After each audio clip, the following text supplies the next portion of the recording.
ఇక డీటెయిల్స్ చూస్తే Delhi liquor policy కేసులో బీఆర్ఎస్ ఎమ్మెల్సీ కవితకు రిమాండ్ పొడిగిస్తూ ఢిల్లీలోని రౌస్ అవెన్యూ కోర్టు తీర్పును వెలువరించింది. కవిత రిమాండ్ను పొడిగించాలంటూ ఈడీ చేసిన విన్నపం పట్ల సానుకూలంగా స్పందించిన కోర్టు రిమాండ్ను మరో 14 రోజుల పాటు పొడిగించింది. ఏప్రిల్ 23 వరకు కవిత జ్యుడిషియల్ రిమాండ్ను పొడిగిస్తున్నట్టు కోర్టు తీర్పును వెలువరించింది. ఇక తాజా తీర్పుతో కవిత ఈ నెల 23 వరకు తిహార్ జైల్లోనే ఉండనున్నారు. కవిత పెట్టుకున్న మధ్యంతర బెయిల్ పిటిషన్ను నిన్న కోర్టు తిరస్కరించింది. లిక్కర్ కేసులో కవితను మార్చి 15వ తేదీన ఈడీ అరెస్ట్ చేసింది. మార్చి 26వ తేదీ నుంచి ఆమె తిహార్ జైల్లో ఉంటున్నారు.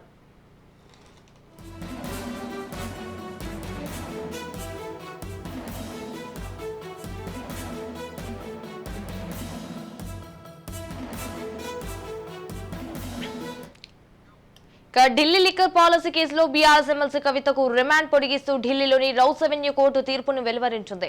కవిత రిమాండ్ను పొడిగించాలంటూ ఈడీ చేసిన విన్నపం పట్ల సానుకూలంగా స్పందించిన కోర్టు రిమాండ్ను మరో 14 రోజుల పాటు పొడిగించింది.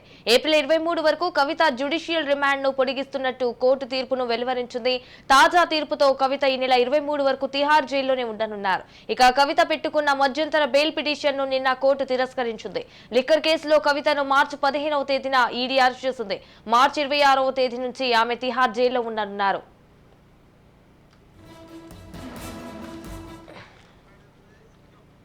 రైట్ గా దీనిపై మరింత సమాచారం మా crime bureau chief Inna Reddy phone in ద్వారా అందిస్తారు. ఇన్నారెడ్డి చెప్పండి.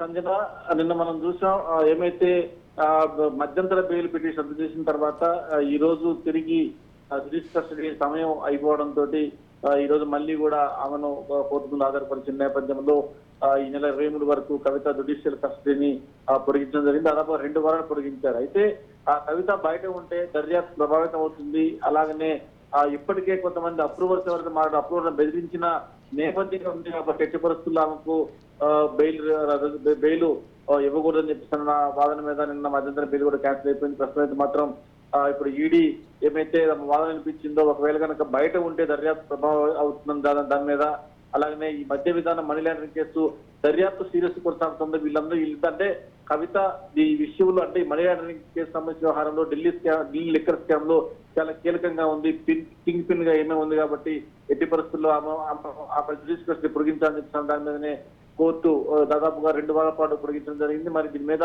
అలాగనే రేపు సిబిఐ కూడా తమ కస్టడీ కావాలని చెప్పిన పిటిషన్ మీద కూడా రేపు కోర్టు ముందుకు రానుంది. మొత్తం మీద ఒకవైపున సిబిఐ, మరోవైపున ఎన్ఫోర్స్మెంట్ డైరెక్టరేట్ తమ యొక్క ఇన్వెస్టిగేషన్ సీరియస్ గా దూకుడు పెంచారు. ఆ నేపథ్యంలోనే మరొక 2 వారాల పాటు అమ్మ జ్యుడిషియల్ కస్టడీని పొడిగించినట్టు తెలుస్తా ఉంది. Sanjana, thank you for the updates Inna Reddy.